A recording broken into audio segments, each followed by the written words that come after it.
시청자 여러분 안녕하십니까. 시사진단의 현재훈입니다. 최근 우리 제주는 관광객과 차량 증가로 교통체증과 주차남이 갈수록 심해지고 있습니다. 이미 교통지옥이 됐는데요. 하지만 얼마 전 렌터카 총량제는 시행을 앞두고 제동이 걸렸고 차고지 증명제 확대를 놓고 논란이 있습니다.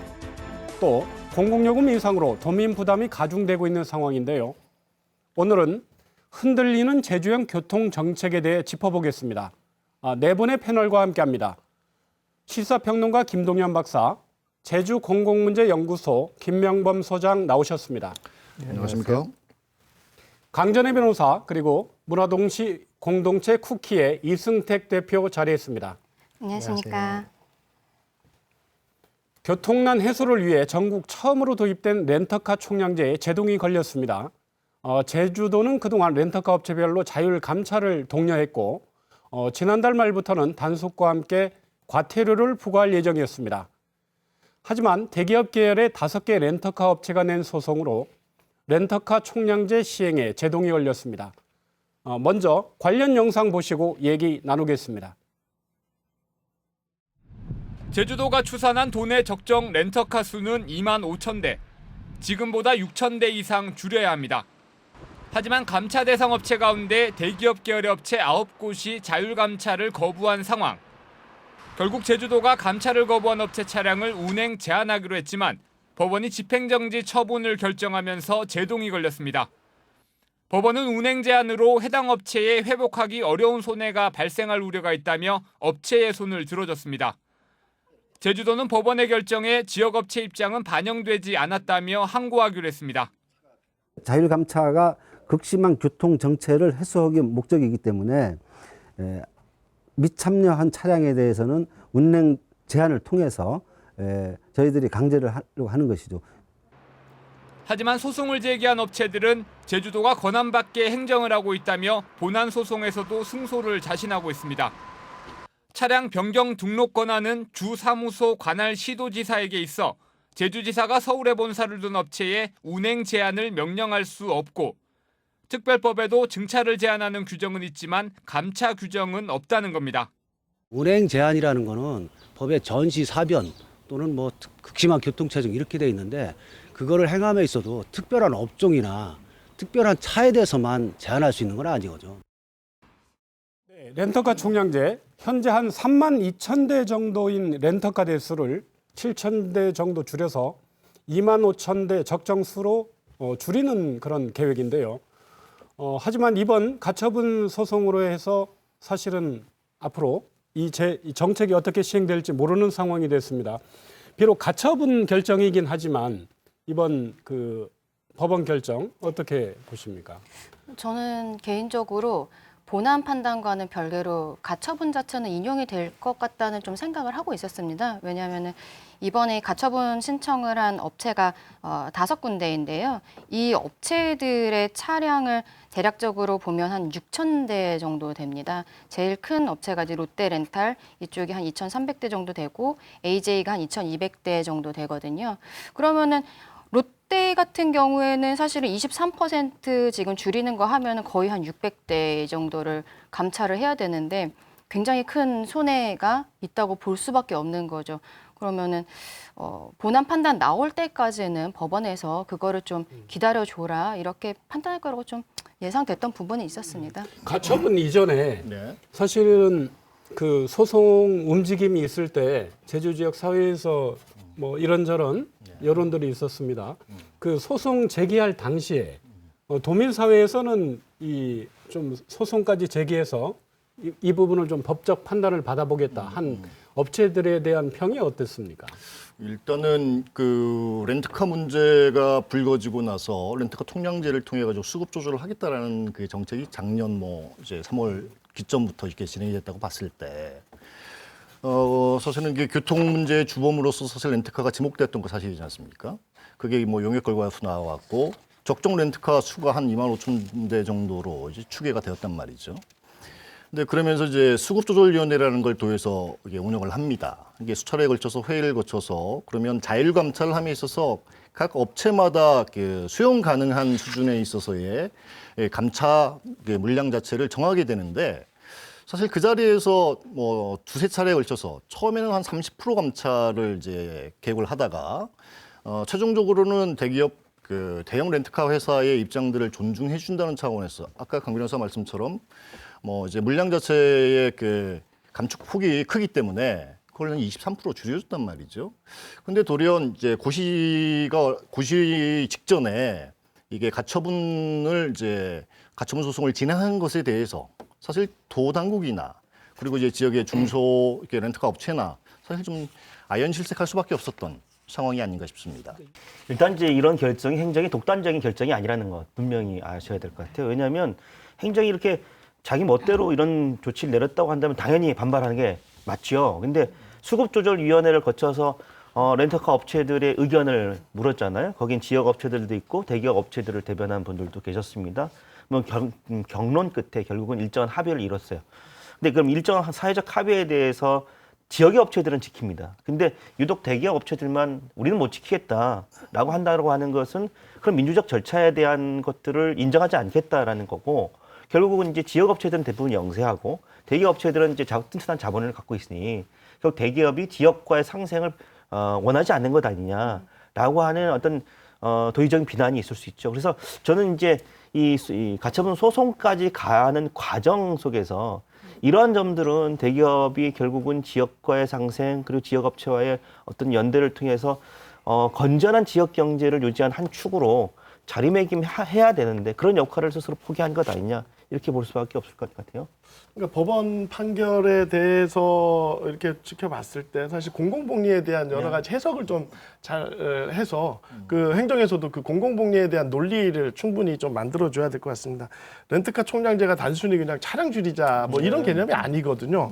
뭐 예를 들어 도시 내 차량 정체라든지 그 차량에서 나오는 공해라든지 어찌 보면 도시 문제, 뭐 어찌 보면 전 지구적인 문제의 어떤 하나의 그 상황인데 이런 것들을 좀 감안해서 공공복리에 대한 논리를 저희가 충분히 만들어야 될 것 같고 사실 렌트카뿐만이 아니라 사실은 제주도 내 차량 전체를 한번 고민을 해봐야 되지 않을까 하는 생각이 드는 겁니다.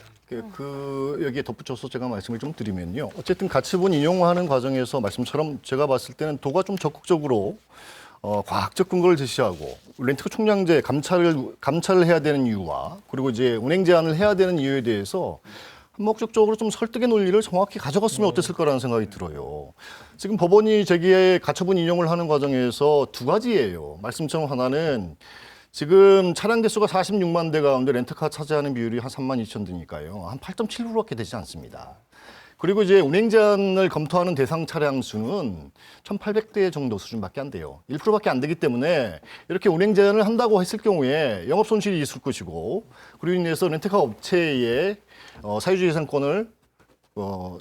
재산권에 침해를 줄 수 있다라는 게 사실 법원의 첫 번째 생각이었고요.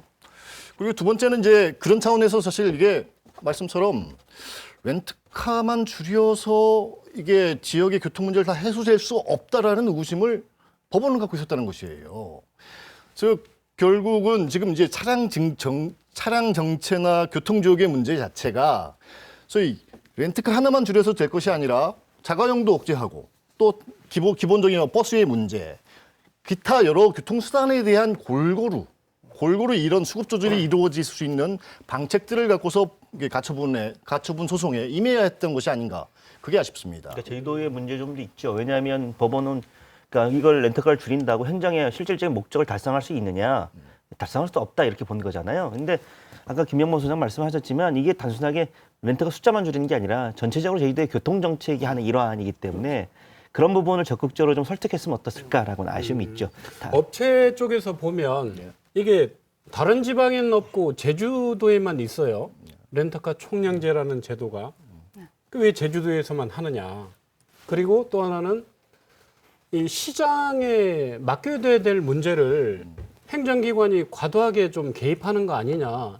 이런 항변들을 할 것도 같아요. 근데 그 부분에 대해서는 제가 말씀드릴 수 있는 게 뭐냐면 시장에 맡겨놨잖아요. 시장에 맡겨놨더니 과잉 경쟁을 해요. 그 덤핑을 합니다. 그러니까 그렇게 시장을 맡겨놨더니 결국은 렌터카 업체들이 공멸할 위기에 있는 거잖아요. 그래서 이제 행정이 개입하는 거잖아요. 그러니까 어찌 보면 잘못된 교란된 시장의 질서를 바로잡기 위해서 행정이 나서는 건데 결국 이걸 따져보면 왜 시장의 질서에 개입하느냐라고 말하는 것 자체가 앞뒤가 맞지 않은 논리다. 그러니까 그런 논리로 이런 행정의 처분에 대해서 반시장주의적이다라고 말씀하는 거는 좀 앞뒤가 맞지 않은 것이다. 이렇게 볼 수 있겠죠. 이제 정서적인 문제도 좀 있는 것 같습니다. 이제 소위 지금 그 가처분 소송을 응했던 5개 업체, 그러니까 롯데렌트카, 에이즈렌트카, 뭐 SK, 그다음에 한진, 해피, 뭐 이렇게 해서 한 5개 업체들이 대부분 다 이제 대기업이라는 것이죠.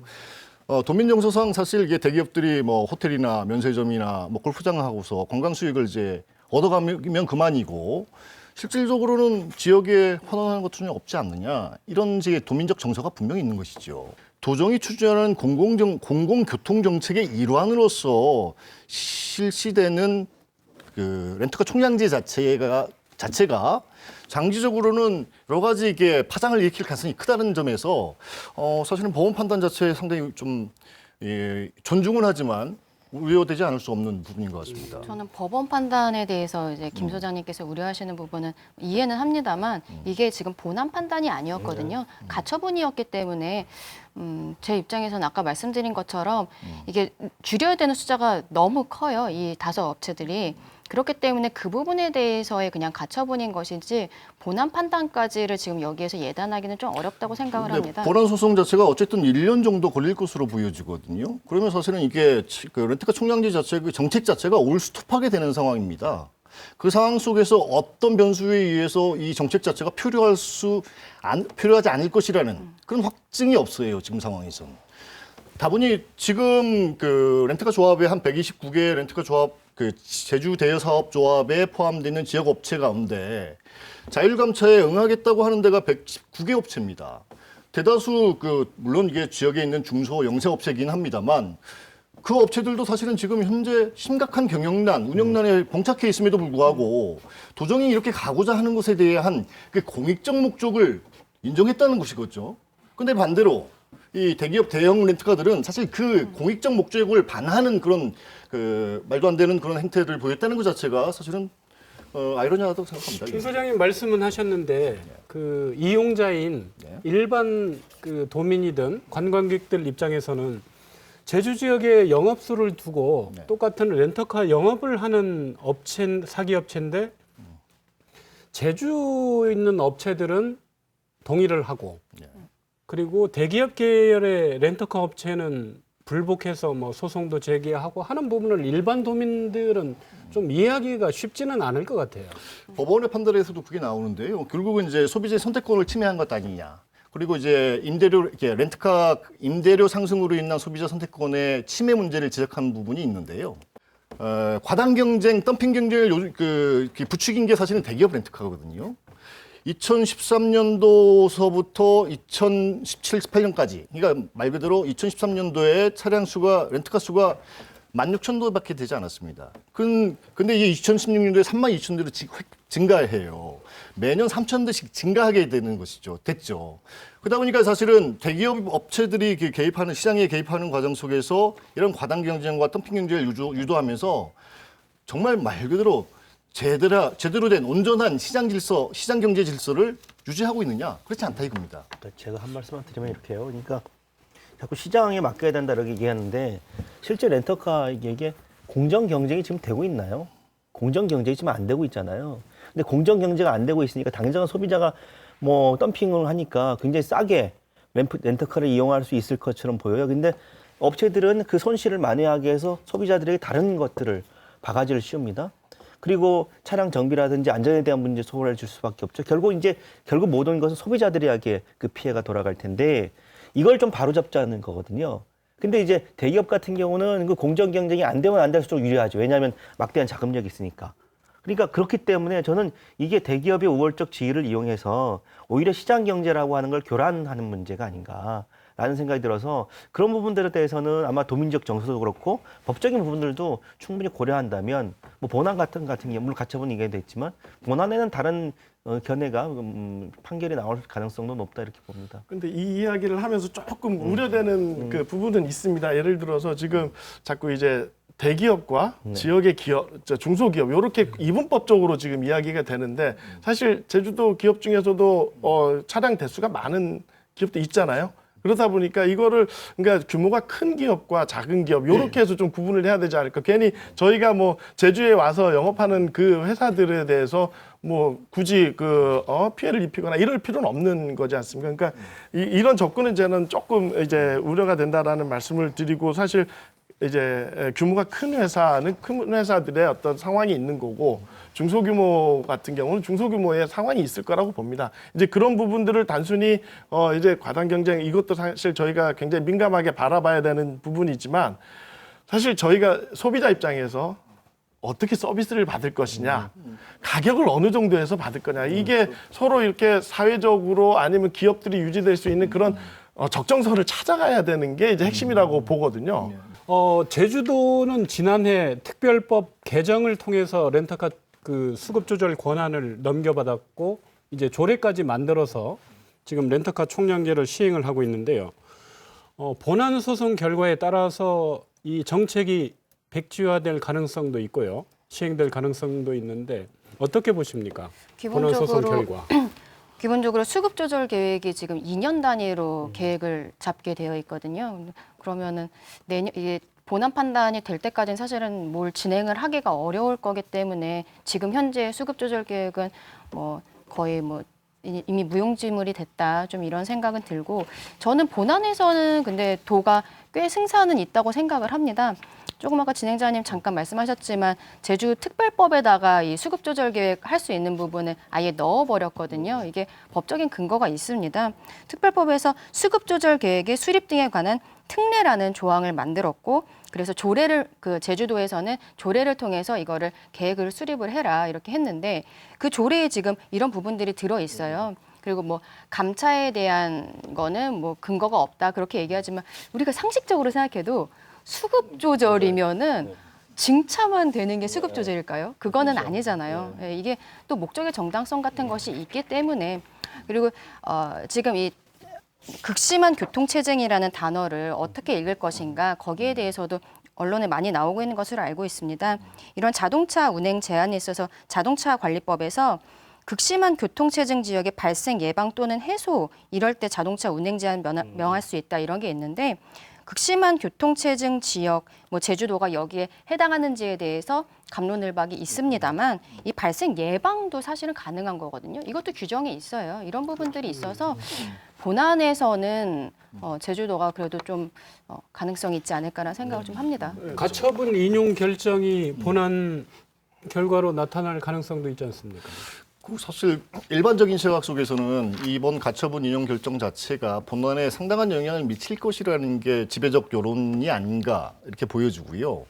그렇다면 지금 도에서는 두 가지인 거죠. 감차만 하는 게 아니라 신규 면허를 이제 신규 등록을 받지 않아주는 두 가지 행태를 하다가, 그 사이에서 사실 그런 그 과정들이 있었지 않습니까? 뭐 전기차 보조금을 주지 않는다든가, 뭐 이게 등등의 그걸로 사실 이게 유인을 했단 말이죠. 근데 이게 이 본안 소송이 결국은 이제 시금석이 되긴 하겠지만, 그 1년 동안에 그러면 이제 소위 이게 이 체증의 원인을 다 렌트카로 돌릴 수는 없겠지만, 그럼에도 불구하고 이게 정책의 방향성, 공공교통의 정책의 방향성 자체에 상당한 영향을 줄 수밖에 없는 건 아니냐, 이런 관점인 거죠. 근데 이제 지금 상황이 법원 판결을 기다릴 수밖에 없는 그런 상황이죠. 근데 그거와 별개로 저는 이제 이런 자율적으로 감차하겠다는 이런 상황에서 법원에 우리의 모든 걸 기대는 것도 사실은 이제 문제라고 보거든요. 예를 들면 지금까지 이제 수급조절위원회 이렇게 좋은 활동을 이제 지속해 오고 있는데, 여기서 한 번 더 좀 수기하는 과정이 좀 필요할 것 같습니다. 그러니까 본안 판결을 하기 전까지 사실 극적으로 여기서 합의가 이루어지면 사실 정말 서로가 좋은 그런 상황이 아닐까, 그렇게 생각이 됩니다. 저는 행정도 그렇고, 사실 지금 이 렌트카 총량제가 어떤 목적 때문에 하는 건지 모르는 분들은 안 계시잖아요, 사실상.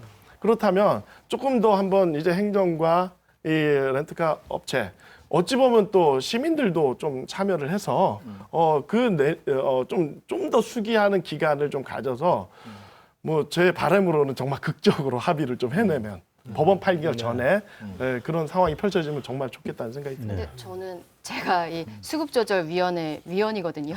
그래갖고 여러 차례 이제 회의에 참석을 했는데 그 회의의 분위기라는 것이 소송하겠다라는 생각이 사실은 좀 들었습니다. 이렇게 대기업 쪽에서도 위원으로 오고 그리고 제주도 렌터카 조합에서도 옵니다. 위원으로 뭐 변호사도 있고 뭐 도의원도 있고 이렇게 여러분이 오셔갖고는 뭐 정말 격렬한 토론을 하게 되는데 그 어떤 대화가 돼서 중간에 타협점을 찾는다는 것이 안 되더라고요. 이게 처음에 30%에서 이제 23%로 줄이기도 하고 수급조절위원회 나름대로 그 여러 가지 방안을 고민을 하면서 또 바꾸기도 했습니다. 결론을. 그런데 대기업 측에서 나오시는 위원께서는 이제 전혀 굽힘이 없으세요. 이렇게 대화가 되는 게 전혀 없기 때문에 수급조절위원회에서의 그런 대타협을 기대하는 것은 제가 보기에는 조금 어렵지 않나. 예. 그 마지막으로 이 총량제 이 제도 자체에 대한 그 부분 좀 짚어보죠. 지금 현재 실제 제주에서 운행되는 차가 한 38만 대 정도 된다 그러면 렌터카 총량제에서 7천 대를 줄이는 거거든요. 그러면은 일부에선 38만 대 차량이 다니는데 7천 대 차를 없앴다고 교통난 해소나 교통 체증 해소에 뭐 달라질까 그렇게? 이런 회의적인 시각 어떻게 보십니까? 그러니까 지금 렌트카 한 대가 자가용 네 다섯 대 정도의 운행률을 기록합니다. 통상적으로. 그리고 운행 거리는 더 많고요. 그러니까 이제 지금 우리가 한 6천 대 정도를 줄이겠다고 감차하겠다고 하는 것은 산술적으로는 한 3만 대 감차 효과, 자가용 3만 대 감차 효과를 보일 수 있다는 것이겠죠. 어찌됐든 렌트카 자체가 발생하는 교통체증이 심각하다라고 인지하고 있는 상태에서 이게 이제 그 효과가 있다 없나에 대한 부분이 아니라 정책이 뭐 입법화되었고 수급조절 계획이 진행되는 과정에 있어서 조금 더 동참해야 될 것이 아니냐. 지금 이제 지역업체들 대부분 다 2차 감차까지도 하겠다는 얘기거든요. 근데 이제 대기업도 사실은 이게 극단적인 어떤 법적인 어떤 그 공방으로 이걸 흐르는 것보다 저 역시도 사실은 이 대표 얘기처럼 되게 이제 대타협, 대화 소통을 통해 가지고 이 문제를 더 풀 수 있으면 좋겠다는 생각하고 있습니다. 이 제도 실효성 어떻게 보십니까? 그러니까 실효성은 이제 사실 대부분이 공감하는 그런 이야기일 겁니다. 근데 이거를 단순히 이제 렌트카만 볼 게 아니라 계속 말씀드리지만 제주도 내에 있는 차량 전체의 입장을 놓고 보면서 렌트카가 어찌 보면 선도적 역할을 해준다. 이런 개념으로 봐주셔야 될 것 같거든요. 그래서 결국은 이제 제주도 전체 차량을 좀 이제 줄여나가야 되는 그런 거와 함께 이게 그 전기차도 늘어나고 뭐 그러면서 내연 차량을 줄여나가는 그런 정책들. 그다음에 그런 어떤 전반적인 정책 아래에서 보다 보면은 이제 차고지 증명제도 그런 맥락 하에서 지금 이루어지는 거라고 보거든요. 대중교통도 마찬가지고 이런 관점에서 렌트카 총량제는 우리 사회를 변화시키는 이제 선도 역할을 하는 거라고 이제 봐주면 좋을 것 같습니다. 렌터카 총량제 이제 필요하다는 데 동의하시지 않습니까? 예, 그렇죠. 그럼 지금은 어쨌거나 이제 강대강 그 대립 갈등 상황인데 어떤 방법으로 좀 이걸 슬기롭게 정착시킬 수 있는 방법이 있을까요? 아무래도 도에서 조금 더 대화의 노력을 해야 되지 않을까라는 생각을 합니다. 사실 이렇게 소송으로 갈 거라는 분위기가 있어 왔는데 뭐 그동안에 이제 안 돼서 결과적으로 안 돼 갖고는 뭐 이렇게 진행이 되지 않습니까? 업체가 많지는 않거든요, 지금. 그렇기 때문에 도에서 조금 더 노력을 하는 모습을 보여주고 그리고 렌터카 조합 자체에서도 지금 굉장히 노력을 하는 것으로 알고 있어요. 그 부분에 대한 좀 격려 같은 것도 필요할 것 같습니다. 네, 알겠습니다. 자, 이번에는 차고지 증명제 얘기해 보겠습니다. 지난 2007년 2월부터 제주시 동지역에서 시행이 되어 왔습니다. 차고지 증명제가 다음 달부터는 제주도 전 지역으로 확대 시행됩니다. 차고지 증명제 시작된 지는 10년이 넘었습니다. 그런데 제주시 동지역에서만 시행이 됐고요. 그동안 왜 이렇게 제주도 전 지역으로 이제 확대되는데 시간이 오래 걸렸고 이게 과연 필요한 건지. 그러니까 차고지 증명제 왜 하자는 것이냐 이렇게 묻는 것이라면 결국은 현실적인 문제죠. 이게 주차면 확보가 지금 제대로 이루어지지 않기 때문에 강제하겠다는 것이겠죠. 강제.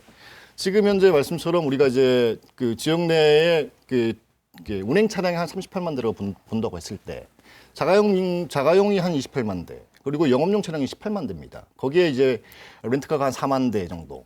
이게 사실 이렇게 여기에 비해서 주차면 확보는 어떠냐? 사실 100%입니다. 100%. 주차면 확보가 100%임에도 불구하고 주차 문제는 가장 핫한 그 이슈지 않습니까? 주민들이 가장 민원을 많이 제기하는 이슈고.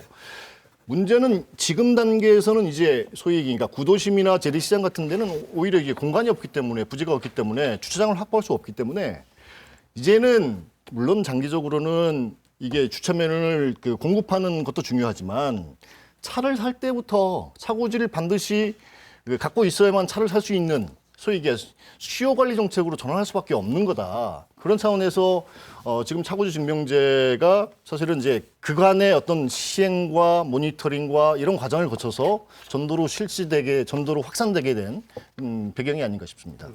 사실 차고지 증명제가 이제 앞으로 가야 될 방향이라는 거는 이제 100% 공감하는 부분인데 그 배경을 좀 알아야 될 것 같습니다. 사실 우리가 이제 우리 그 제주도 안에서 차량에 대한 어떤 도시계획적 배려가 사실 없었었거든요. 왜냐하면 과거에는 차가 별로 많지도 않았고 주변에 보시면은 제주도 내 웬만한 도로는 넓어야 왕복 4차선 정도 되는 그런 곳이 많습니다. 그리고 급격하게 지금 차량이 늘어난 상태에서 이 차량들을 어떻게 수용을 할 거냐라고 하니까 사실은 도시를 한번 바꾸려면 5년, 10년, 뭐 어쩌면 20년 걸려야 되는 일인데 이게 서로 주차장에 대한 부족 문제와 더불어 주차장을 확보하는 문제까지 같이 동시에 이루어져야 되는 거다 보니까 10년 걸려도 문제 해결 안 되는 거는 뭐 당연지사라는 겁니다. 그래서 이 부분은 사실은 조금 더 그 장기적인 차원에서 가야 되는데 실질적인 액션이 있으면서 장기적으로 가야지 구호만 해가지고는 안 될 것 같거든요. 그러니까 뭐 예를 들어서 행정에서 주차장을 제대로 활용하고 있느냐, 실제 사용하고 있느냐를 계속 검토를 하지만 잘 안 되고 있는 거고, 사실은 주차장이 있어도 그 큰 시설 같은 경우에 주차장이 있어도 실제적으로 다른 목적으로 사용하는 그런 경우도 많고, 그러니까 이런 그 주차 단속과 주차장에 대한 단속 이것 실행하면서도 당연히 이제 도시 구조를 바꾸는 그런 노력도 같이 이루어져야 된다고 생각을 합니다. 두 가지일 테죠. 그러니까 지금 급격하게 늘어나는 차량 증가를 계속 이제 방치할 경우에는 심각한 도시 문제가 생길 수밖에 없다라는 것. 그래서 차량 증가를 막기 위한 억제하기 위한 수단으로서 차고지 증명제. 아까 주차 문제는 또 이미 있는 차량은 어쩔 수 없으니까 그 차량들의 주차 문제를 해결하기 위한 주차장 문제 이런 거일 텐데, 좀 차고지 증명제, 일본 같은 경우는 대다수 지역이 다 차고지 증명을 하니까 거기 차고지가 없으면 아예 차를 못 사잖아요. 그러니까 강제할 수밖에 없습니다. 왜냐하면 그렇게 하는 것이 우리가 도시를 쾌적하게 살 수 있다라고 하는 어떤 사회적 합의가 이미 있기 때문인데, 지금 우리 사회도 일본 노영이나 이 신시가지 같은 경우에는 정말 주택가 이면도로 차 한 번 세우려면 좀 곤혹스럽잖아요. 그러니까 어떻게 하는 것이 우리가 쾌적한 도시의 삶을 유지할 수 있을 것인가, 그 방안이라고 하는 것. 그러니까 이제 어느 정도 차고지 증명제에 대한 사회적 합의가 이루어졌다. 근데 그 사회적 합의가 이루어지기까지 지금 10년이 걸린 거죠. 처음에 차고지 증명제가 도입될 때만 생각해 보세요. 반대하시는 분들도 상당히 많았습니다. 그 얘기 뭐냐면 아직까지 불편이 없었기 때문에. 근데 이제는 워낙 이제 차량 증가 속도가 늘어났기 때문에 이제는 사회적 합의가 됐다. 다만 그런 사회적 합의가 이루어졌으니 어떻게 행정이 그것을 풀어갈 것인가 문제가 이제 과제가 남아있다. 이렇게 볼 수밖에 없지 않을까요? 여담이지만 사실 일본이나 서양 국가들 중에 불법 주차가 안 되는 거는 사실 엄청난 벌금 때문에 그렇기도 하죠. 그러니까 사실 제주도는 대부분 무료 주차가 많습니다. 그러니까 주차장이 사실 널려 있거든요. 근데 그거를 제대로 관리만 해도 사실은 굉장히 효율적인 그 일들이 벌어지지 않을까 싶거든요. 이 차고지 증명제 확대 시행 과정에서 이게 법적으로 좀 문제 소지가 있을 부분이 있나요? 글쎄 이거는 뭐 그동안 10년에 걸쳐서 됐고 또 도의회에서도 왈가왈부하다가 결국에는 이제 조례 개정이 이루어진 것이기 때문에 법적인 문제에 있어서의 큰 문제는 없는 것으로 보입니다. 오히려 지금 이 도민적인 공감대도 이미 형성이 되어 있고 다만 이제 제주도에서 주차를 하는 것이 그동안에 너무나 이제 편리하고 무료였던 것이 그렇게 살아왔었기 때문에 앞으로의 방향에 대해서 도민들이 함께 이제 고민하고 나아갈 방향을 제시했다라고 오히려 생각이 됩니다. 법적인 문제로 볼 수 있을는지 모르겠습니다만 어쨌든 지금 현재 차고지 증명제 관련돼서 특별법 제도 개선 6단계 제도 개선안에 교통 관련 게 두 가지 제도 개선안이 올라가 있어요. 하나는 아까 말씀처럼 차고지 증명제의 제도 실효성을 높이기 위해서 이제 과태료를 부과하는 것. 그게 하나가 이게 100만 원 과태료를 부과하는 게 하나가 있고요. 두 번째는 아까 이게 좀 전에 우리가 토론했던 렌트카 총량제와 관련된 렌트카의 차량 속도 감속 장치를 넣는 것. 이 두 가지가 있는데 사실 6단계 제도 개선안 자체가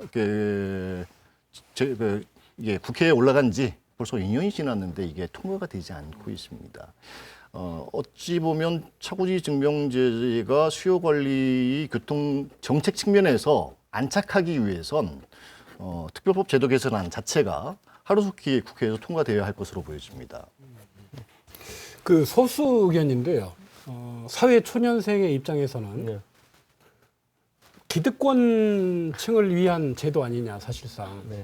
사회 초년생이 20대 대학생의 입장에서는 차량 하나 새로 구입하려고 해도 주차면을 요구를 한다 그러면 사실상 이미 기성세대들 기득권을 위한 정책 아니냐라고 저희가 한번 항변을 한다면요. 아니 근데 그거는 이제 20대들에게만 차고지 증명제를 요구하는 게 아니라 모든 사람들에게 신규 차량을 구입할 경우에 차고지 증명제를 요구하고 있기 때문에 뭐 그거는 좀 맞지 않는 것 같고요. 다만 이제 그런 불만이 있을 수 있죠. 이미 차량을 소유하고 있는 사람들.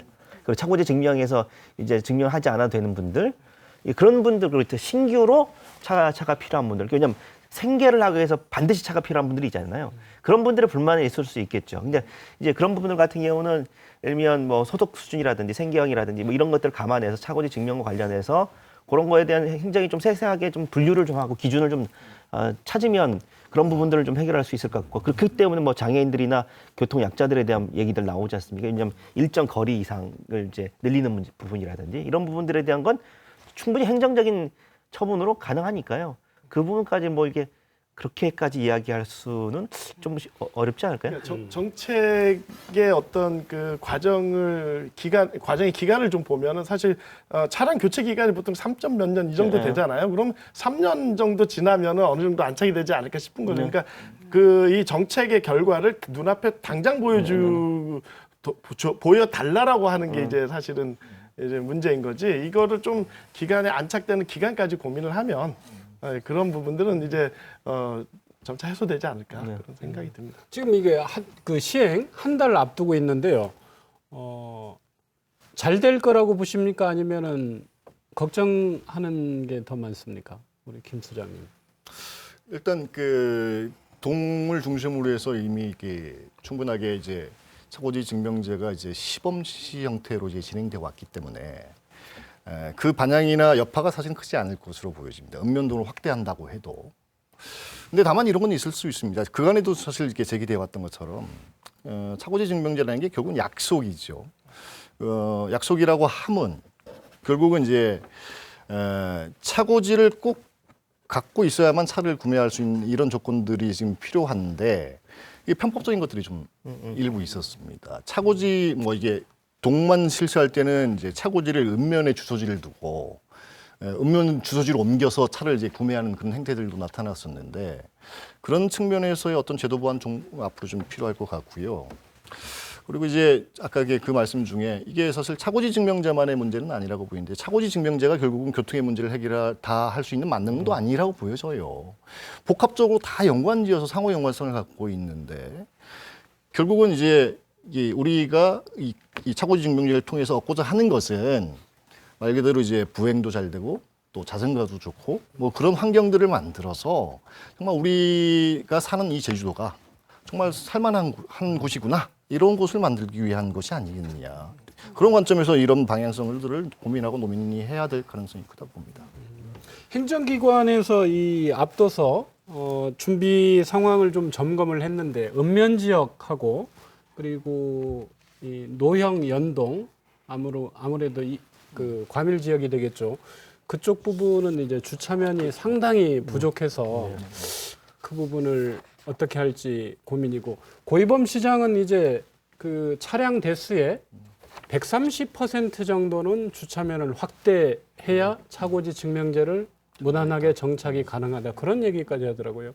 그래서 100% 확대한다는 건 30%가 부족한 거라는 얘기네요. 거꾸로 얘기하면. 차량이 늘 이동을 하지 않습니까? 그러다 보니까 이제 비어있는 공간들이 늘 발생을 하게 되는 거고 그거를 이제 원활하게 활용을 하려면 그러니까 주차면을 이제 적정하게 확보한다는 개념은 그게 플러스 알파가 필요하다라는 거는 공감이 되는 거고요.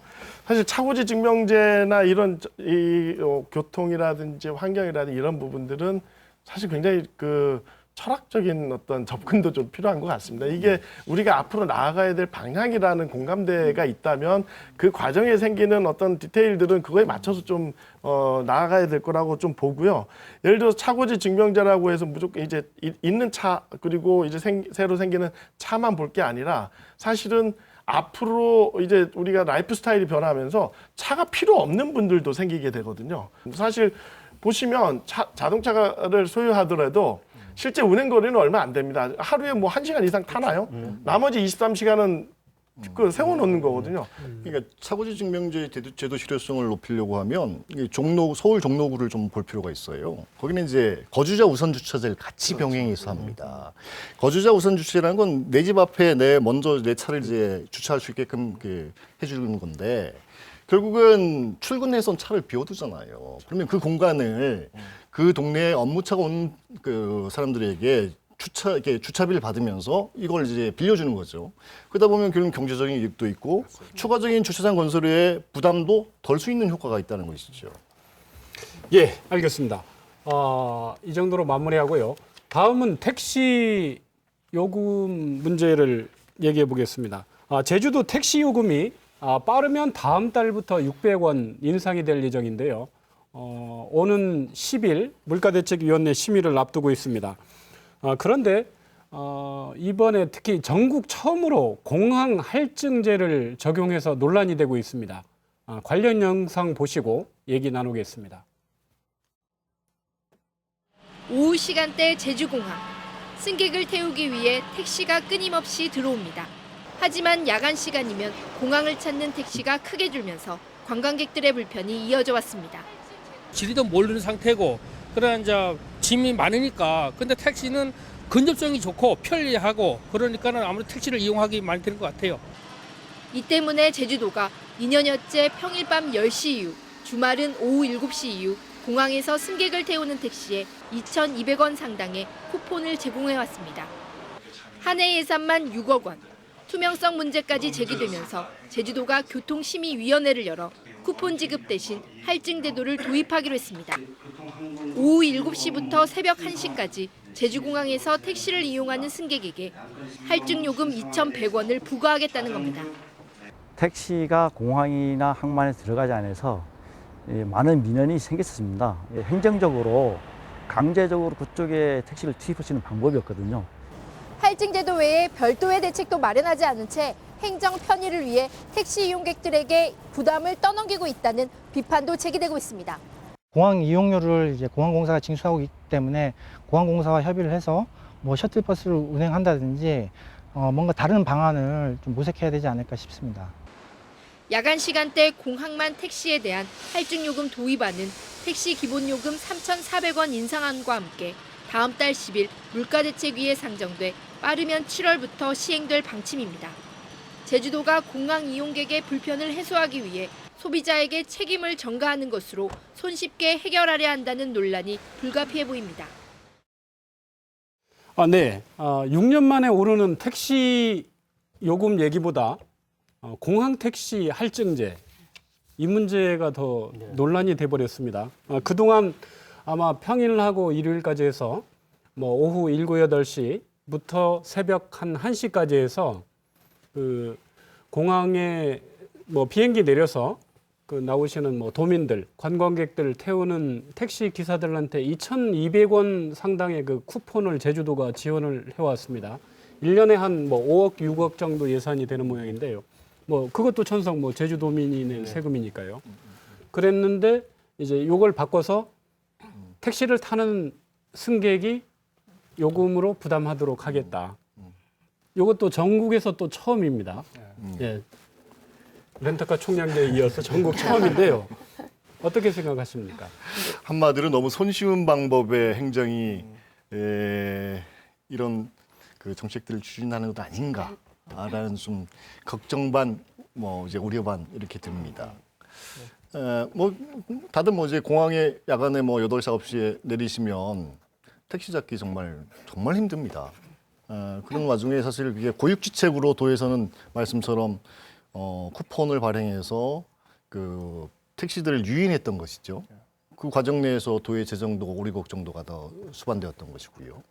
근데 이제 그 과정을 쭉 지켜보니까 도에서는 이게 뭐 결국은 투명하지도 않고 뭐 관리 감독하는 시스템도 제대로 안 잡혀 있기 때문에 이걸 좀 이제 제도화하자 이런 차원인데 사실 그렇지 않습니까? 저는 개인적으로 이 뉴스를 처음 듣고 나서 얼마 전에 소주값도 올랐어요.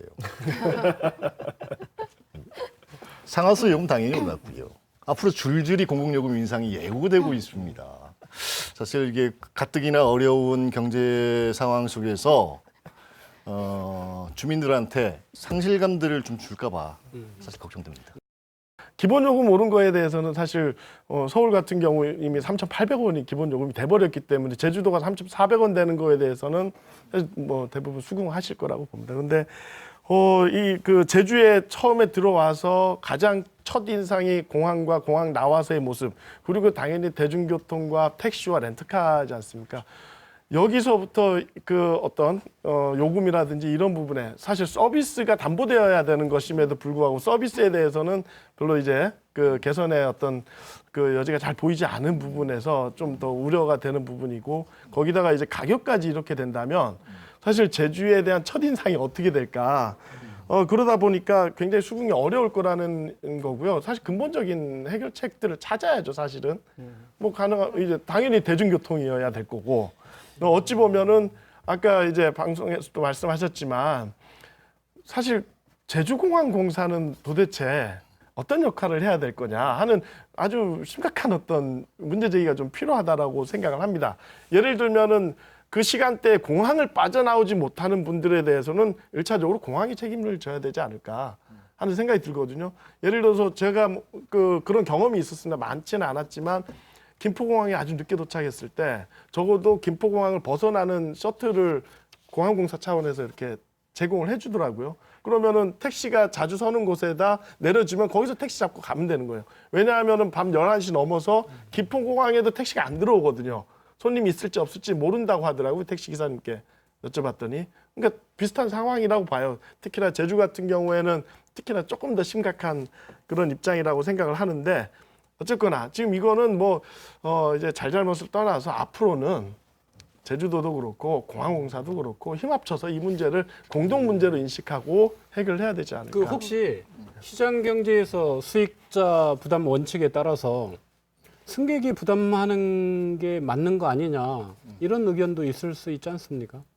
그 말씀처럼 이게 전국에서 최초로 시도되는 것이고 또 전국에서 가장 비싼 할증 제도라는 것이죠. 자칫 이게 결국은 이제 바가지로 오인될 소지가 있다는 겁니다. 이게 소비자 입장에서 당연히 부담하는 건 맞다. 근데 이제 지금 기본 요금이 600원이 오르니까 3,400원이 되는 것이죠. 무조건 공항에서 택시를 잡으면 오후 시간대에 택시를 잡으면 5,500원부터 시작한다는 것이죠. 이게 사실 이게 과도한 부담으로 이제 자리 잡지 않을까요? 그러니까 그 부분은 승객이 선택을 해야 되는 거죠. 그렇죠. 소비자가. 그러니까 내가 이 정도를 더 투자를 할 테니까 들어와서 날 태우고 가시라. 이렇게 예를 들면은 뭐 좀 우스운 이야기긴 하지만 과거에 택시가 많지 않을 때는 뭐 따더블 뭐 이렇게 부르면서 택시를 타지 않았었습니까? 그러니까 소비자가 그걸 선택을 해야 되는 상황으로 만들어줘야 되는 겁니다. 그러니까 이런 거잖아요. 지금 공항이란 시설을 이용하시는 분들이잖아요, 이거는. 그러니까 제주에 관광하러 오신 분들이고 저희 도민들이 오는 거지만 그분들 택시를 이용하는 건 공항 시설을 이용하기 때문에 그 택시를 이용할 수밖에 없는 거죠. 근데 지금 현재로서는 소비자의 선택권이 없는 상황에서 과다하게 택시 요금이 인상될 경우 그 피해가 소비자에게 간다는 거잖아요.